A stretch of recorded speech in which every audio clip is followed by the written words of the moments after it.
All right, Nick, what's going on? You coming to us from outdoors, apparently? Hope you have a good windscreen on that microphone.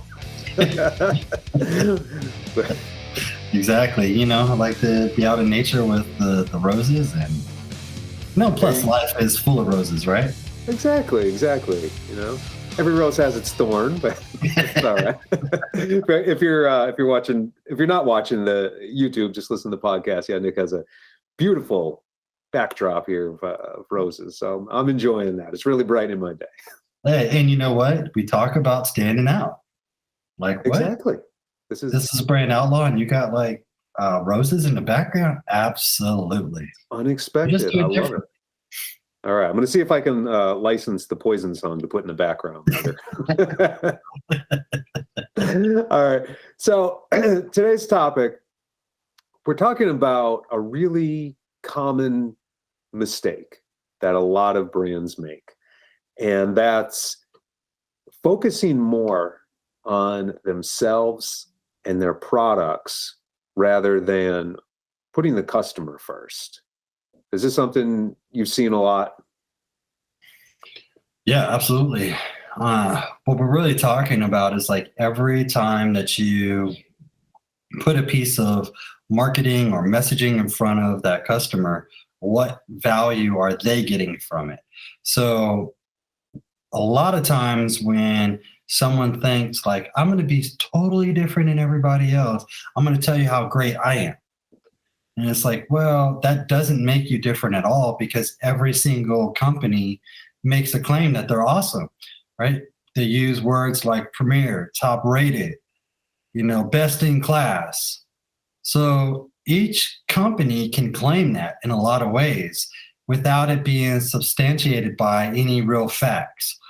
But what makes you different is like the value that you add to the conversation, the value you add with your product. So, if you position yourself and your product to be different, you position it by first thinking like, well, what is it that they want? So it's like, okay, if I'm selling a luxury car, well, what is the experience the customer wants?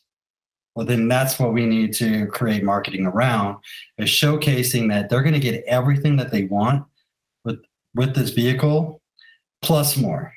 So now that customer is feeling more engaged with your product.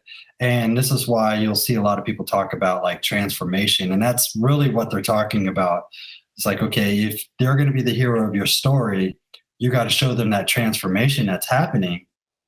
And that's where the value lies. So if you find out like how they want to be transformed, then you start figuring out what it is that they want within that transformation, and you start creating marketing around that. Yeah, you make a good point about people saying they're the best, top rated, all that. Well, who isn't going to say that? I mean, who's going to say, yeah, we're just okay, but my daughter needs braces, so I'd really appreciate your business. Mm-hmm. Everybody can lay claim to that, and everybody can tout themselves, but you really need to think about your customer and think about your product in terms of what the customer is really looking for. So Seth Godin has a great analogy. I love this one. He says, you're not selling a 1/4-inch drill bit, you're selling a 1/4-inch hole.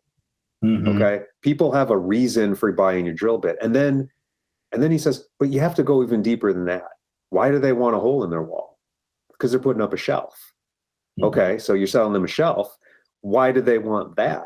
Well, maybe it's they want to display family photos. So now you're into emotional resonance. You're selling people the feeling they get from the sense of accomplishment of building something in their home, and the feeling of every time they walk by this shelf, they're going to see beautiful pictures of their family.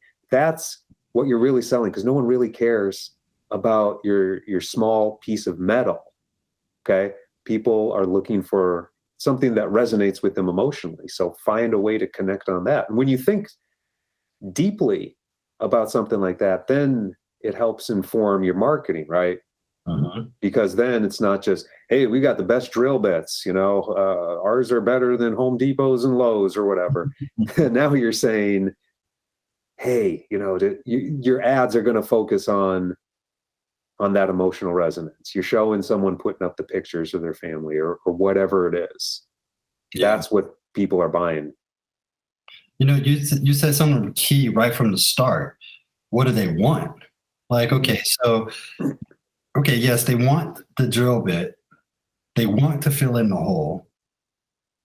They want to put this picture up on the wall, but why do they want that? What's underneath all that? Okay, well, it's because what they really want is to show the story of their family. They want people, when they come into their home, or maybe for themselves, they want to feel nostalgic about that moment that they took that picture. And it brings and it stirs up a lot of emotions.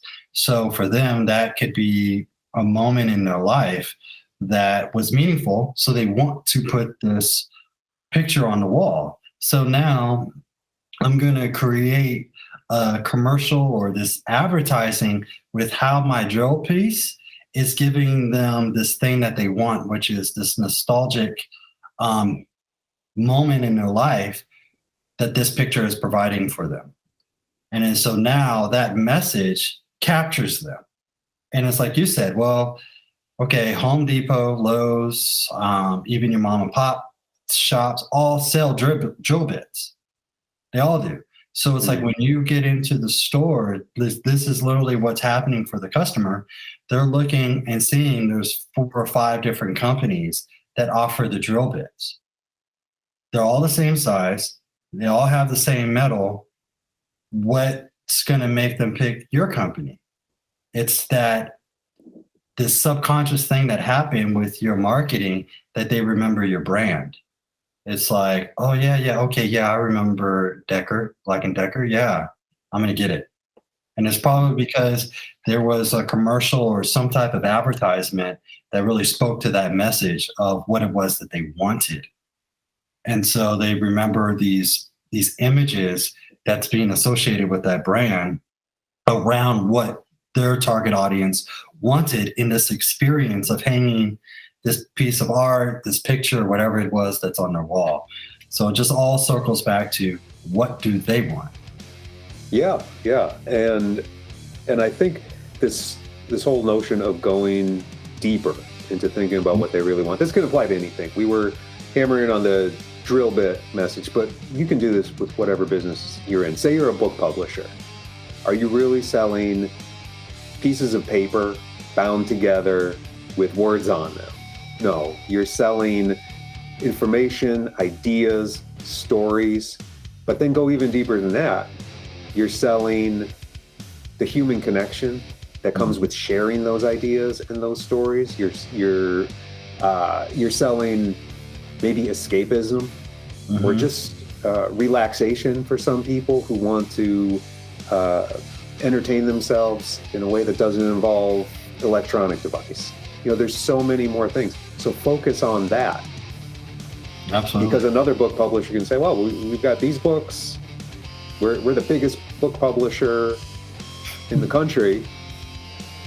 But you could say, yeah, but we have the books that people, that really resonate with people.